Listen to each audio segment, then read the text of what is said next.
Welcome back to day 7 of our 7-week spiritual journey to a more generous life. Day 7, set up a plan to faithfully return 10% and more of your financial resources to the Lord's work. Deuteronomy 14 verse 22 and 23 tells us that we are to set aside 10th of everything that God will bless us and that we produce. So tithing, the purpose of tithing is to teach us to be faithful to God and to put God first. So in Exodus 22 verse 29, we are reminded to be prompt in returning our tithes and offering. So personally, when I delay in returning my tithes and offering, I personally believe that it causes two things. One, I delay the work of the Lord that needs to be done.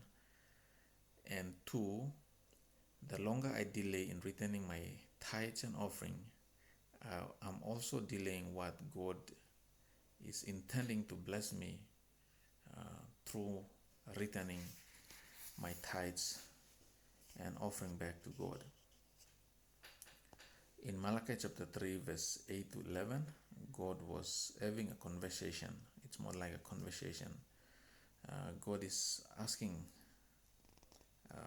Malachi, will a man rob God? And they said no, but we have robbed him, God said, through tithes and offering. And he will proceed to tell Malachi that we are to bring in tithes and offering to God into his storehouse so that there will be enough in God's temple. And he proceeded on to challenge us. God is challenging you and me. He's saying that you try me in this and see what I will do. I will open up windows of heaven that there will be not enough room to receive it. Yesterday, the house that I'm staying, sometimes when we have water problems. So yesterday the water came, so I had to refill all our containers in the house, and I refilled everything, and there was nothing left to refill. So this was the Bible verse that reminded me that when God opens up windows in heaven, we will fill up everything and there will be not enough to receive it. It's not always material resources. It might be happiness, it might be joy, it might be peace as well. And in the book, in Genesis, the story of Noah, when God opened up the windows of heaven and poured out such flood or water that filled up the whole earth, that's the same window that God is referring to, that when we return our tithes and offering, He will open those gates. So returning our tithes and offering, does it stop us from doing what is right? No. In Luke 11 verse 42, Jesus said to the Pharisees that they were good in returning tithes and offering even to the smallest, but they completely forget the important part of things, that's justice and the love of God. The purpose of tithe is to trust God. And God is a God of love and justice. That is why to love God and to return His tithes and offering, we are to be faithful and we are to be faithful, and we have to put God first, and the love of God should be the motivating factor in everything that we do.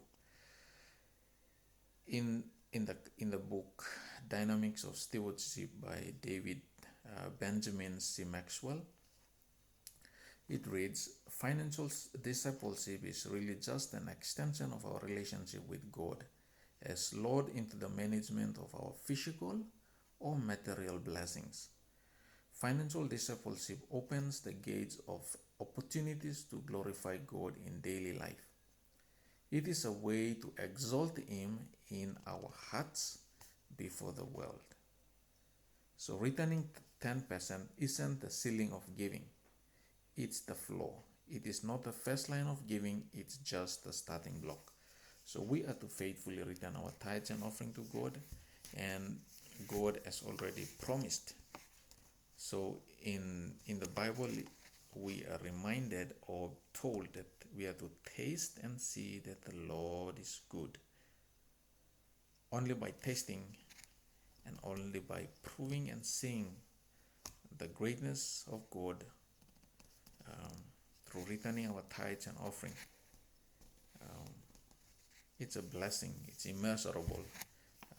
Only those who faithfully trust in God and returning their tithes and offering will understand the blessing and the happiness that comes with it. So I'm encouraging you to make a plan, set up a plan now to faithfully return your tithes and offering to God. Thank you. That's all for our day number 7. Thank you for watching, and God bless.